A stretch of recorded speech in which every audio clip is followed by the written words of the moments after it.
창세기 35장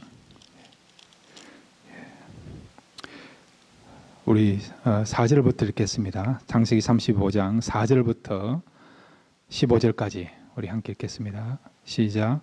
그들이 자기 손에 있는 모든 이방 신상들과 자기에 있는 귀고리들을 야곱에게 주는지라. 야곱이 그것들을 세겜 근처 상수리 나무 아래에 묻고 그들이 떠났으나 하나님이 그 사명 고울들을 크게 두려워하게 하셨으므로 야곱의 아들들을 추격하는 자가 없었더라.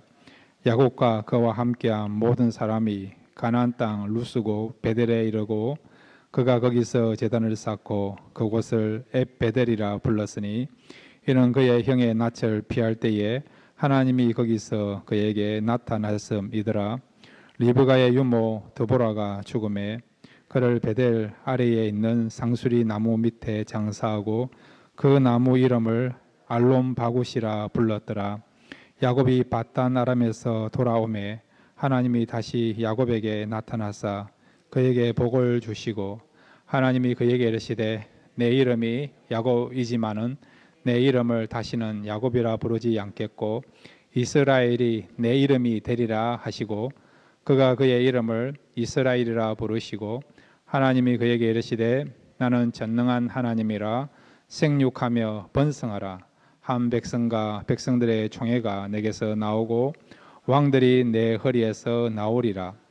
내가 아브라함과 이삭에게 준 땅을 내게 주고 내가 내 후손에게도 그 땅을 주리라 하시고 하나님이 그와 말씀하시던 곳에서 그를 떠나 올라가시는지라. 야곱이 하나님이 자기와 말씀하시던 곳에 기둥고 돌 기둥을 세우고 그 위에 전제물을 붓고 또 그 위에 기름을 붓고 하나님이 자기와 말씀하시던 곳의 이름을 베델이라 불렀더라. 아멘. 우리 다시 한번 기도하겠습니다.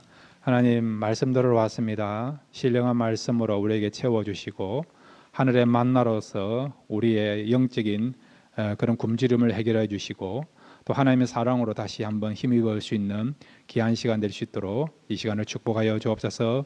은혜 받기를 원합니다. 예수님의 이름으로 기도드렸습니다. 아멘. 오늘 말씀을 통해서 하나님의 축복 많이 받으시는 저와 여러분 되시길 바랍니다. 오늘 말씀의 제목은 야곱을 축복하시는 하나님에 대해서 우리가 함께 생각하겠습니다. 오늘 하나님께서 야곱을 축복하시거든요. 특별히 두 가지 축복 허락하십니다. 하나는 지켜주시는 축복 허락하시고 또 하나는 이 야곱의 이름이 이스라엘로 바뀌지 않습니까? 이스라엘이라는 말은 하나님의 축복으로 살아간다. 하나님이 함께 하신다. 또 하나님이 그와 동행하신다. 그런 의미를 갖고 있는 것이 이 이스라엘 이름이에요. 그 이름대로 하나님께서 야곱을 축복하신 것을 보게 됩니다.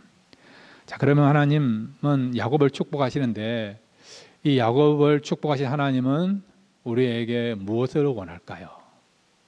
하나님이 원하신 것이 무엇인지 두 가지를 우리 함께 생각하기로 합니다.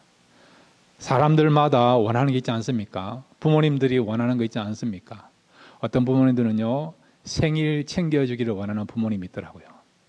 생일이라고 하면 한 달 전부터 매월 며칠은 내 생일이다 공개하지 않습니까? 그런 분 있지 않습니까?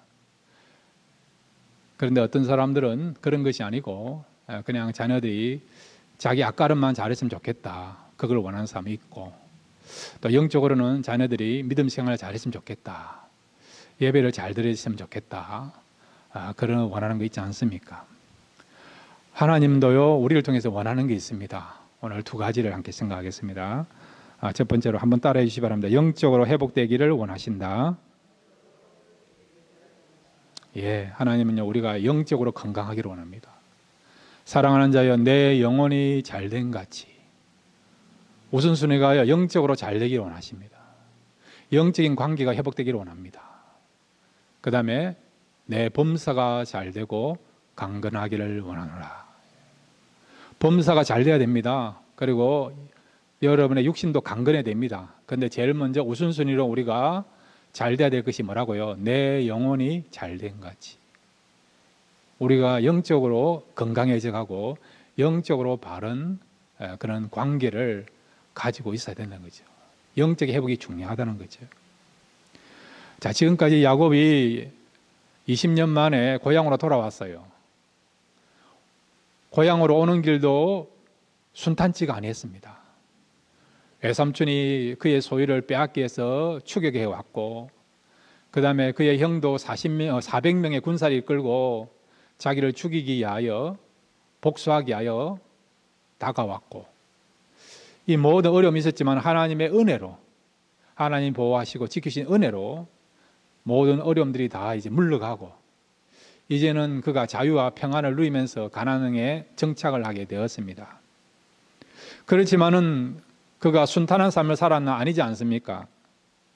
우리가 2주에 걸쳐 살펴본 대로 그의 딸 디나가 성폭행을 당하는 일로 말미암아 디나의 친오빠들이, 특별히 시몬과 레이가 주동이 되어서 세겜의 남자들을 다 죽이고, 그뿐만 아니라 세겜의 사람들의 소유를 빼앗고 또 여자와 아이들을 노략질하는 엄청난 일을 저지르게 된 거예요.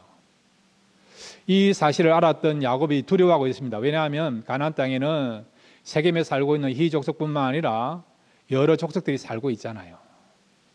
그들에게 악취를 풍기로 말미암아 이 일로 인하여서 이제는 야곱의 가족들이 보복을 당할 수 있는, 이 지구상에서 멸절당할 수 있는 진짜 사느냐 죽느냐 큰 위기를 만난 것입니다. 자, 그런 가운데 하나님께서 야곱을 찾아오셨죠. 뭐라고 말씀하십니까? 너와 내가 처음 만났던, 너가 제단을 쌓았던 그곳 베델로 올라가라고 말씀하지 않습니까? 그래서 이 야곱이 하나님의 말씀을 듣고 위기 가운데서도 번쩍 정신을 차리고요, 예배를 드리기 위해서, 하나님께 약속한 것을 이행하기 위해서 베델로 올라가게 됩니다. 자, 여러분 오늘 35장 3절과 4절 말씀을 우리 같이 한번 읽겠습니다. 35장 3절과 4절입니다. 시작. 우리가 일어나 베델로 올라가자 내 환난 날에 내게 응답하시며 내가 가는 길에서 나와 함께 하신 하나님께 내가 거기서 제단을 쌓으려 하노라 하매, 그들이 자기 손에 있는 모든 이방 신상들과 자기에 있는 귀고리들을 야곱에게 주는지라. 야곱이 그것들을 세겜 근처 상수리 나무 아래에 묻고. 아멘. 하나님 음성을 듣고요, 그가 정신이 이제 번쩍 났어. 정신을 차렸어. 위기 가운데 있었지만은, 두려움 가운데 있었지만은 거기에 너무 이렇게 묵상하지 않고 하나님 말씀에 귀를 기울이면서 베델로 올라가게 됩니다. 그리고 베델로 가서 예배 제단을 쌓게 됩니다. 그것뿐만 아니라 그는 베델로 올라가는 가정 속에서 무슨 일을 했습니까? 자기 집안에 있는 이방 신상들을 다 정리했어요. 야곱의 문제는 무엇입니까? 하나님을 알고 있어요. 그렇지만 가족들에게는 하나님을 섬기는 부분에 있어서, 경건의 삶을 살아가는 데 있어서 강요하지 않은 겁니다. 네 마음대로 하라는 거예요. 네 마음대로. 네가 원하는 대로 하라는 거지. 네가 우상을 섬기를 원한다 그러면 그렇게 해도 좋다. 이방 신상을 섬기느냐, 그 소유하기를 원하느냐, 그러면 알아서 하라는 거야. 알아서 하라. 간섭하지 않고 자기 마음대로, 자기 원하는 대로 내버려두는, 영적으로, 영적인 그런 어떤 가장으로서, 리더자로서 무책임한, 방관하는 그런 중심을 가진 것이 누구라고요? 야곱이냐고. 하나님께 예배해야 되고 우상을 섬기지 않고 우상의 그런 신상들을 소유하지 않고 오직 하나님만 섬기면서 하나님께 경배하면서 오직 하나님, 예배 중심, 말씀 중심, 그런 중심을 가지고 살아가야 됨에도 불구하고 가족들에게 그 부분에서는요, 정말 강력한 영향력을 미치지 못했다. 어떤 의미에서는 참 반쪽짜리 그런 신앙을 갖고 있던 사람이 야곱이라 할 수 있습니다. 이런 문제가 야곱이 해결이 안 됐기 때문에 어떤 의미에서는 이 가족의 큰 문제가 생기게 된 것이죠.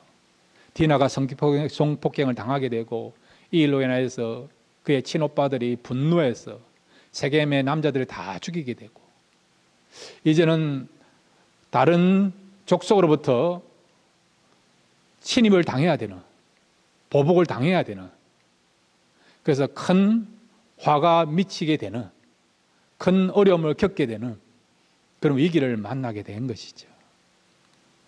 그래서 야곱은 자기의 그런 부족한 거, 잘못된 거, 자기가 정리하지 못했던 거, 또 영적인 그런 가장으로서 아름다운 신앙적인 영향을 미치지 못했던 그런 것들을 다 돌아보면서, 그리고 회개하면서 어떻게 합니까? 하나님께 나가서 예배드리자. 그것뿐만 아니라 지금까지 우리가 하나님을 섬긴다면서도 다른 신을 섬겼고 다른 우상을 붙잡고 살아왔다 한다면 오늘 이 시간부터 그 정리하다라고 이야기하게 된 거예요. 그랬더니 가족들이 동의하지 않습니까? 순종하지 않습니까?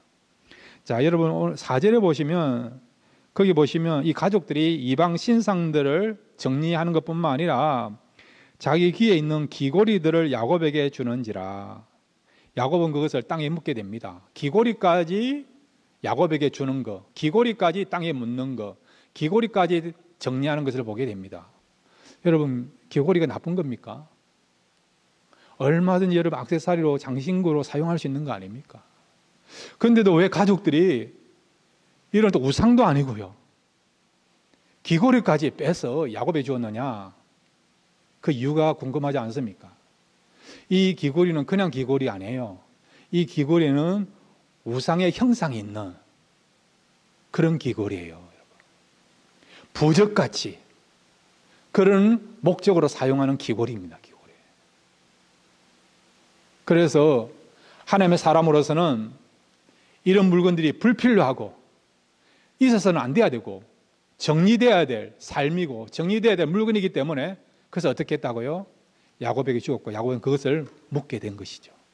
묻었다는 것은 어떤 의미입니까? 이런 이방 신상으로부터, 우상으로부터, 잘못된 그런 어떤 신앙으로부터 이제 정리되었다, 그리고 새 출발한다, 그런 의미를 갖고 있는 것이죠. 이렇게 야곱은요, 하나님 앞에서 예배드리는 그런 마음을 새롭게 가지고 베델로 올라갔습니다. 예배가 회복되었어요. 그리고 그의 영성도 회복되었습니다. 오직 하나님만을 섬기겠습니다. 우상을 섬기지 않고요. 설령 나는 하나님을 잘 믿고 있지만은 그럼에도 불구하고 가족들에게 신앙적인 그런 바른 그런 가르침을 내리지 못하고 영적인 그런 리더십의 역할을 감당하지 못하고 그런 것들을 뉘우치면서 이제 가족들에게 강력하게 하나님만을 섬기고 우상을 정리할 것을 요구하게 되게 된 것이죠. 이렇게 영적인 회복이 일어났습니다. 그러면 어떤 일이 벌어질까요, 여러분? 자, 5절 말씀을 같이 보겠습니다. 우리가 예배가 회복되고 그 다음에 신앙이 회복되고 우리의 도덕성이나 우리의 중심이 회복되잖아요, 않습니까? 하나님 원하신 방향대로 우리가 회개하면서 결단하면서 바른 삶을 살지 않습니까? 그렇게 바르게 살게만 된다고 한다면 어떤 일이 벌어지느냐? 5절 말씀 같이 읽겠습니다. 시작. 그들이 떠났으나 하나님이 그 사명 고울들로 크게 두려워하게 하셨으므로 야곱의 아들들을 추격하는 자가 없었더라. 아멘. 하나님이 어떻게 개입하셨습니까? 그 주변의 사람들에게, 이방 사람들에게, 가나안 땅에 살고 있는 그 족속들에게 두려움을 준 거예요. 두려움을 줘서 야곱 가족들을 보복하지 못하도록, 그들을 공격하지 못하도록 하나님이 야곱의 가족들을 보호하시고 지켜주시는 은혜를 베풀게 하신 것입니다. 여러분, 우리가 살아갈 때에 어떤 경우는 사람과 사람 사이에서 나타나는 문제가 많아요. 또 경제적인 문제가 있고, 그 다음에 여러분 또 여러 가지 어떤 인간적인 문제가 있어요, 여러분. 정치적인 문제가 있고, 여러분. 사회적인 문제가 있고, 여러분. 그렇지만 여러분, 하나님의 사람들은요, 일반적인 문제지만은 모든 문제는 어디에 속해 있는 것이라고요? 영적인 문제예요. 영적인 문제. 영적인 문제예요. 그러니까 여러분, 일반적인 문제를 해결하기 위해서 일반적으로 접근하면 안 된다는 겁니다, 여러분. 정치적인 문제도 마찬가지예요, 여러분. 그러니까 모든 것은 영적인 문제이기 때문에 그 영적인 문제는 하나님 손 안에 있는 거니까 하나님과의 관계 속에서 회복돼야 된다는 거죠. 하나님과 관계 속에서 우리가 바른 관계를 가지고 하나님 앞에서 우리가 바른 예배를 드리고 참다운 예배를 드리고 또 예배 생활을 중요시 여기고 또 말씀대로 살아갈 때 그럴 때 영적인 것이 회복됩니다. 그런데 어떤 일이 벌어졌냐? 일반적인 문제를 하나님께 해결해 주시고 풀어주시고 또 아름다운 관계를 형성하는 역사가 일어나게 하는 것을 우리가 보게 되는 것이죠. 야곱이 하나님과 관계가 회복되었어요. 야곱뿐만 아니라 그의 가족들도 이제 영적으로 회복이 되었습니다. 경건의 삶을 살기로 작정했습니다. 그랬더니 어떤 일이 벌어졌다고요? 주변에 있는 다른 민족들이 하나님에 대한 또 하나님과 함께하고 있는 야곱에 대해서 두려움을 가지고 그들을 보복하거나 공격하지 않는 그런 일이 벌어지게 된 것입니다. 그래서 모든 문제가 영적인 문제라는 것을 말씀해 주는 것입니다. 자, 여러분 신명기 32장 39절에 보면 하나님께서는 모든 것들을 주관하고 있다는 것을 말씀해 주고 있습니다. 신명기 32장 39절입니다. 시작. 이제는 나고 내가 그인 줄 알라. 나 외에는 신이 없도다. 나는 죽이기도 하며 살리기도 하며 상하게도 하며 낫게도 하나니 내 손에서 능히 빼앗을 자가 없도다. 아멘. 인간의 생사하고 그 다음에 여러분 우리의 생사할 여타권이라 하지 않습니까? 살고 죽는 권한을 갖고 있는 것을 우리가 생사할 여타권이라 하지 않습니까? 이 생사할 여타권을 갖고 있는 분이 누구라고요? 하나님이래요. 하나님이 도와주시면 된다는 거예요. 하나님이 지켜주시면 된다는 것을 말씀하고 있지 않습니까? 이런 내용을 가지고요. 또 로마서 9장 15절에서 16절까지 우리가 함께 읽어보면 여기에도 똑같은 말씀을 하고 있습니다. 로마서 9장 15절에 16절입니다. 시작. 모세에게 이르시되 내가 긍휼히 여길 자를 긍휼히 여기고 불쌍히 여길 자를 불쌍히 여기리라 하셨으니 그런즉 원하는 자로 말미암도 아니요 다름질하는 자로 말미암도 아니요 오직 긍휼히 여기시는 하나님으로 말미암으니라. 아멘. 하나님께서 긍휼히 여길 자를 긍휼히 여기시고 그 다음에 불쌍히 여길 자를 불쌍히 여긴다는 거예요. 내가 원한다고 해서 하나님의 긍휼을 받는 거 아니에요, 여러분. 하나님께서 하나님의 그런 어떤 뜻 가운데서 하나님의 주권 가운데서 긍휼히 여길 자를 긍휼히 여기면 된다는 겁니다. 하나님이 도와줄 자를 도와주시면 된다는 거예요. 내가 하나님께로부터 도움을 받고 하나님께서 나를 지켜주시고 나와 함께 하시고 내뿐만 아니라 우리 가정과 우리 가족원들을 지켜주시고 보호하시고 은혜 베풀어 주시고 형통케 하시고 문을 열어주시면 된다는 것입니다. 그러므로 여러분 우리가 영적인 관계가 회복되면 하나님께서는 그 성도들을 책임지시고 은혜 베풀어 주시고 구원하여 주시고 축복해 줄 줄로 믿습니다. 날마다 영적인 회복의 삶을 살아가시고 또 영적인 문제를 더 중요시 여기면서 살아갈 수 있는 또 그것을 우선순위로 여기면서 살아갈 수 있는 저와 여러분 되시기를 바랍니다. 두 번째로 여러분 야곱을 축복하시는 하나님은 어떤 하나님이십니까? 또 이 하나님은 우리에게 무엇을 원하십니까? 한번 따라해 주시기 바랍니다. 작은 일에도 최선을 다하기를 원하신다. 예, 하나님의 마음을 알고 그 뜻대로 행할 수 있는 저와 여러분 되시기를 바랍니다. 사실은 하나님 앞에서는요 작은 일이 없어요. 우리는 구분하지 않습니까? 큰 사람, 작은 사람, 능력 있는 사람, 능력 없는 사람, 가난한 사람, 부유한 사람, 작은 일, 큰 일 그렇게 구분하지 않습니까? 그런데 하나님 앞에서는요 여러분 모든 일이 큰 일이에요. 우리는 그 일을 작은 일로 여기고 하찮게 여기고 관심을 안 두는데 하나님은 그렇지 않습니다. 하나님은 우리가 생각하는 모든 일들을 소중히 여기십니다. 큰 일로 여긴다는 거죠. 그러니까 우리가 작은 일이라고 생각한 것에 대해서도 소홀히 하지 않고 소중히 여겨야 된다는 거죠. 소중히 여기는 마음 가지고 최선을 다하면 어떻게 한다고요? 그렇게 작은 일에 충성한 사람들 어떻게 한다고 축복하시고 은혜 베풀어 주시고 그리고 더 쓰임을 많이 받을 수 있도록 쓰임의 지경을 넓혀주시는 것을 우리가 보게 됩니다. 자, 여러분 오늘 35장 8절에 보면 한 사람이 등장하고 있습니다. 그것도 여인의 이름이 등장하고 있어요. 35장 8절 말씀을 같이 읽겠습니다. 시작. 리브가의 유모 드보라가 죽음에 그를 베델 아래에 있는 상수리 나무 밑에 장사하고 그 나무 이름을 알론바굿이라 불렀더라. 아멘. 누가 나옵니까? 리브가의 유모. 리브가의 유모라는 이름이 나와요. 이 리브가의 유모 이름이 무엇입니까? 드보라. 여자 사사 드보라 말고요, 여러분. 이 리브가의 유모. 밧다람에 살고 있다가 리브가가 아브라함의 집안으로 그가 시집 올 때 함께 따라왔던 유모가 있죠. 리브가 유모 있죠. 그 유모의 이름이 바로 드보라인 것입니다. 창세기 24장 59절에 분명히 나와 있습니다. 창세기 24장 59절에서 60절 같이 읽겠습니다. 시작. 그들이 그 누이 리브가와 그의 유모와 아브라함의 종과 그 동행자들을 보내매 리브가에게 축복하여 이르되 우리 누이여 너는 천만인의 어머니가 될지어다. 내 시로 그 원수의 성문을 얻게 할지어다. 아멘. 거기 59절에 보면 그들이 그 누이 리브가와 그의 유모와 아브라함의 종과 그 동행자를 어떻게 해요? 보내매. 리브가가 밧다나람 즉 하란에서 시집 올 때에 함께 왔던 사람이 누구냐? 바로 이 리브가의 유모입니다. 근데 여러분 오늘 35장 8절에 보면 그 유모의 이름이 뭐라고요? 드보라가 나와요. 드보라. 근데 드보라가 죽었는데 어떻게 해요? 야곱의 집안의 사람들이 장사를 지낸 것입니다. 그 장사를 지낸 곳의 이름을 뭐라고요? 알론바굿이라는 거예요. 이 뜻은 뭐냐? 그게 주가 있어요.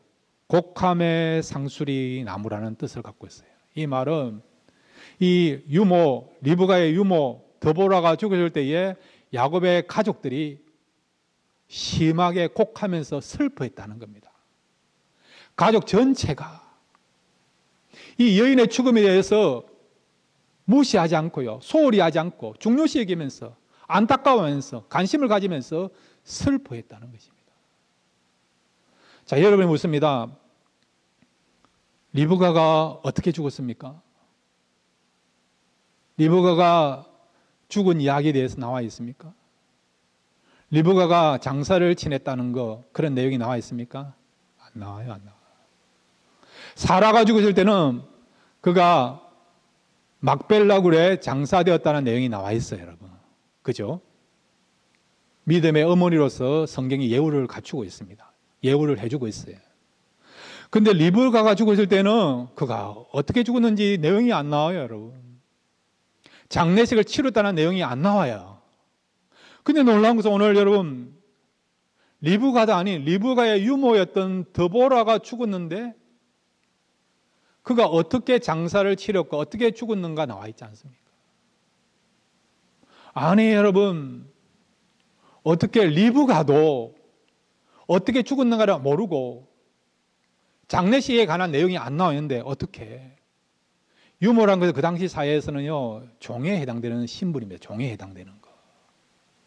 사람들이 하찮게 여기는 그런 존재가 유모예요. 유모 여러분. 로마 사회에서도 유모들이 있지 않습니까? 노예들이 그 역할들을 감당했어요, 여러분.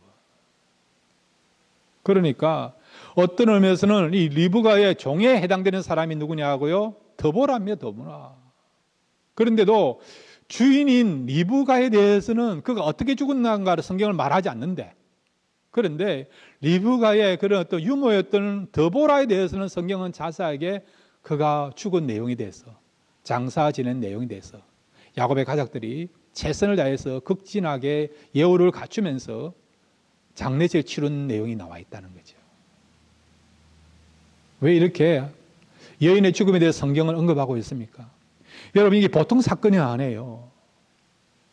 여인이 세상을 떠날 때 그의 이름이 나오고 그 다음에 장례식 치렀다 그런 내용이 나왔다는 것은 여러분 보통 사건이 아닙니다. 여러분. 하나님이 극진하게 그를 대우하고 있다는 것을, 하나님이 그를 관심을 가지고 있다는 것을 말씀하고 있는 거죠.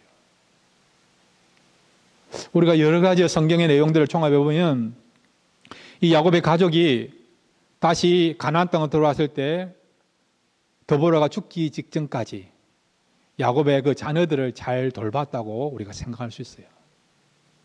그렇게 우리가 믿을 수 있습니다. 그렇기 때문에 이 드보라를 통해서 사랑을 받았던 야곱의 가족들이, 야곱의 자녀들이 드보라가 죽었을 때 어떻게 해요? 슬퍼하면서 고골하면서 최선을 다해서 예우를 갖추면서 장례식을 치르고 있는 것을, 또 장례식을 또 치루었던 것을 우리가 알 수 있는 것입니다. 비록 유모로서 그 역할을 한다는 것은 그 당시 사회에서 그렇게 큰 일은 아니었지만은, 그럼에도 불구하고 이 여인은 리브가한테도 최선을 다했고 야곱의 가족들에게도 최선을 다했기 때문에, 그래서 하나님께서는 그의 최선을 다하는 삶을 보시고 그것을 귀하게 보셔서 그의 장례식을 치르게 하시고 그런 내용들을 성경에 언급하게 하신 것입니다. 자, 여러분, 시편 78편 70절부터 72절까지 보면 하나님께서 적은 일에 충성한 사람을 어떻게 사용하시고 어떻게 그의 쓰임을 넓혀주시는가를 보게 됩니다. 시편 78편 70절부터 72절까지 같이 읽겠습니다. 시작. 또 그의 종 다윗을 택하시되 양의 우리에서 취하시며 전 양을 지키는 중에서 그를 이끌어내사 그의 백성인 야곱 그의 소유인 이스라엘을 기르게 하셨더니 이에 그가 그들을 자기 마음으로 완전함으로 기르고 그의 손에 능숙함으로 그들을 지도하였도다. 아멘. 다윗에 관한 내용이에요. 다윗은 왕이 되기 직전에 베들레헴에 양을 치는 그런 목동이었습니다. 그 당시 사회에서는 여러분, 목자는요 천한 직업이었어요. 사람들이 그렇게 천하게 생각하는, 중하게 여기지 아니하는 그런 신분에 속해 있던 그런 일을 하는 사람들이 목자였고 목동이었습니다. 양치기였습니다. 그런데 다윗은요 비록 양치기였고 목자였지만은 그 일에 대해 최선을 다했던 것이죠.